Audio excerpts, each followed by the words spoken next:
భార్య పిల్లడు రాలేదు జనాలు మనవన్నీ అంతే.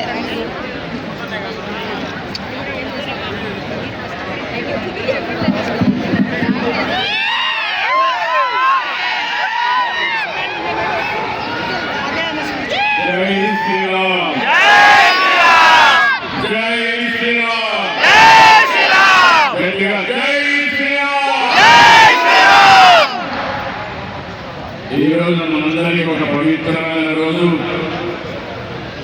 సీతారామ కళ్యాణంలో మనందరం భాగస్వాములు కావడం మన అదృష్టం. ఎప్పుడు కూడా రావడంగానే మనకు గుర్తొచ్చేది రామరాజ్యం, సుమరి పాలన. అలాంటి ఈ రోజు నెంబరేసుకుని ఇంకో పక్కన వెంకటేశ్వర స్వామి తల్లి అవతారం, ఆయన కూడా ఈ రాష్ట్రంలో నిలబడడం మన అదృష్టం. ఈరోజు పక్కన ఒంటెమిట్టలో సీతారామ కళ్యాణం జరిగింది. రాష్ట్రానికి ఎప్పుడు కూడా సుభిక్షంగా ఉండాలని రాముడు ఏ విధంగా అయితే రామరాజ్యాన్ని ఏర్పాటు చేశారో మనందరికీ అన్ని విధాల న్యాయం జరగాలని, అలాంటి న్యాయానికి శ్రీరాములందరూ కూడా ఆశీర్వదించాలని మనస్ఫూర్తిగా ఆకాంక్షిస్తున్నాను.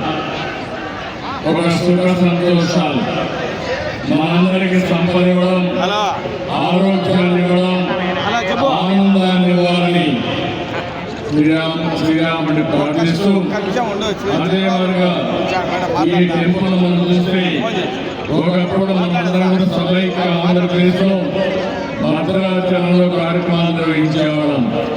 విభజన జరిగిన తర్వాత మొట్టమొదటిసారి ఇక్కడ ప్రారంభించాం. ఆ తర్వాత తిరుమల తిరుపతి దేవస్థానం దత్తత తీసుకుని ఈ ప్రాంత అభివృద్ధి ప్రారంభమైంది. ఈ రోజు రెండో విధంగా ఆలోచిస్తే ఒక పవిత్రమైన రోజున అమరావతి లోకసభలో చట్టం చేశారు. మనందరికీ రాబోయే రోజుల్లో అమరావతి మన రాజధాని, దేవతల రాజధాని అమరావతి. అక్కడ దేవేంద్రుడు పరిపాలిస్తే ఇక్కడ మన రాజధాని ప్రజా